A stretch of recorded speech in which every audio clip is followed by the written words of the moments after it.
देखा कि अंदर लोग पहुंचे हुए हैं, कई लोग हैं जिसमें कि और भी लोग मीडिया कर्मी भी थे और अन्य लोग भी थे।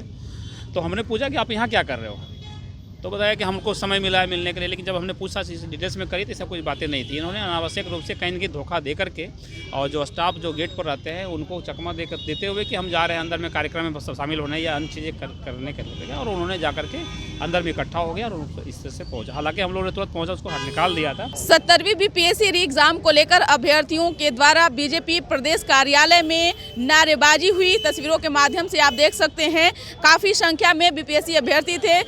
वो पोर्टिको के बाहर बैठकर जो है नारेबाजी कर रहे थे और नेता से मिलने का इंतजार कर रहे थे। हालांकि कार्यालय के द्वारा यह कहा जा रहा है कि ये लोग पहले से सूचना नहीं दिए थे और ये लोग जो है ज़बरदस्ती कार्यालय में घुस आए थे, लेकिन मौके पर पुलिस प्रशासन जो है वो पहुंच गई थी और जो है उन्हें यहां से हटाया गया है। हालांकि प्रशासन ने भी कहा है कि कई लोगों पर जो है हमने कार्रवाई करने का जो है वो निर्देश दिया है। कई लोग जो है संदेह के घेरे में हैं, लेकिन तस्वीर हम आपको बीजेपी प्रदेश कार्यालय की दिखा रहे हैं, जहां लगातार जो है बीपीएससी अभ्यर्थियों के द्वारा कहना है कि इस जो 70वीं बीपीएससी एग्जाम हुआ है, सरकार फिर से इसे जो है एग्जाम कराए। जिस तरह से धांधली हुई, पेपर लीक का मामला सामने आया और यही नहीं, नॉर्मलाइजेशन की बात हुई। इन तमाम चीज़ों को लेकर अभ्यर्थियों में भारी गुस्सा है और यही कारण है कि अभ्यर्थी जो है वह सरकार के खिलाफ नारेबाजी कर रहे थे। वहीं बीपीएससी कार्यालय पहुंचकर भी जो है जोरदार प्रदर्शन किया और साफ तौर पर कहना था कि सरकार जो है इसे जो है रद्द करे और फिर से री एग्ज़ाम ले। वहीं पुलिस प्रशासन ने जो है मौके पर पहुंचकर पहले उन्होंने क्या किया, उनकी पूरी बातों को सुने। देखा कि अंदर लोग पहुंचे हुए हैं, कई लोग हैं जिसमें कि और भी लोग मीडिया कर्मी भी थे और अन्य लोग भी थे।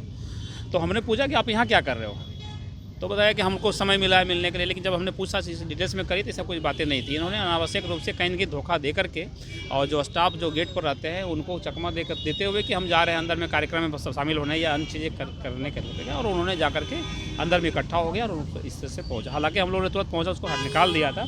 इस क्रम में 1-2 लोगों को डिटेंशन भी किया गया है, बाकी स्थिति समान है, लेकिन इस पर उनकी जो वे जो तरीका थी अप्रोच करने की, वो तरीका बिल्कुल गलत थी और इस पर कार्रवाई जो भी होगी उसको की जाएगी। कितनी संख्या में लोग कल भी ये लोग जेडीयू दफ्तर ये संख्या जहाँ तक है, यह संख्या 30 टोटल संख्या 30 के आसपास हम लोग बोले, 30 से 40 के लोग संख्या रहे होंगे, कितने ही लोग थे। आगे जो भी सर कार्रवाई की जाएगी, निश्चित रूप से कार्रवाई होगी। ये बिल्कुल गलत है और आप कोई भी चीज़ काम करें तो वो कानून सबके लिए है, कानून के हिसाब से ही आप काम करें। आपसे अपेक्षा भी यही की जाती है कि आप कानून के तहत ही काम करें, लेकिन कहीं भी पहुंच जाएं, एकाएक पहुंच जाएं और उनके कार्य क्या किस काम में लोग बिजी हैं उसमें एकाएक अवरोध करने का प्रयास करें, तो कहीं न कहीं आपका जो मंशा है वो आपको क्लियर करता है और वो इस तरह से स्वीकार्य नहीं होगा। FIR होगा सर इस पर जो भी काम मैंने स्पष्ट कह दिया है, तो जो कार्रवाई जो है जेन्युइनली वो होगी। Thank you. तो सुना आपने कि क्या कुछ कहा। बता दें कि प्रदेश कार्यालय में बीपीएससी अभ्यर्थियों का आना, पहले से यह सूचना किसी को नहीं दी गई थी और जबरन जो है प्रदेश कार्यालय में बीपीएससी अभ्यर्थी घुस आए थे। हालांकि अभ्यर्थी जिस प्रकार से अभी री एग्ज़ाम को लेकर फ्रस्ट्रेशन में है, कहीं ना कहीं परेशानी में है, इन्हीं सब चीज़ों को लेकर के अभ्यर्थियों का मांग है कि सरकार पुनः दोबारा इसकी परीक्षा जो है वह ले, लेकिन सरकार हो या आयोग हो अपनी जिद पर अड़ी हुई है। अब देखने वाली विषय होगी कि एक तरफ जहां गुरु रहमान अपने कलाई काट करके खून से तमाम, चाहे वो राष्ट्रपति हो, पीएम हो, सीएम हो, आयोग हो, गवर्नर हो, सभी को लेटर लिख रहे हैं, दूसरे तरफ एक छात्री की मौत भी हो गई। तो क्या इसका असर सरकार पर जो है वो पड़ने वाला है या फिर आयोग री एग्ज़ाम कराती है नहीं, ये देखने वाली विषय होगी। इस खबर से इतना ही। बने रहिए न्यूज़ 4 नेशन के साथ। धन्यवाद।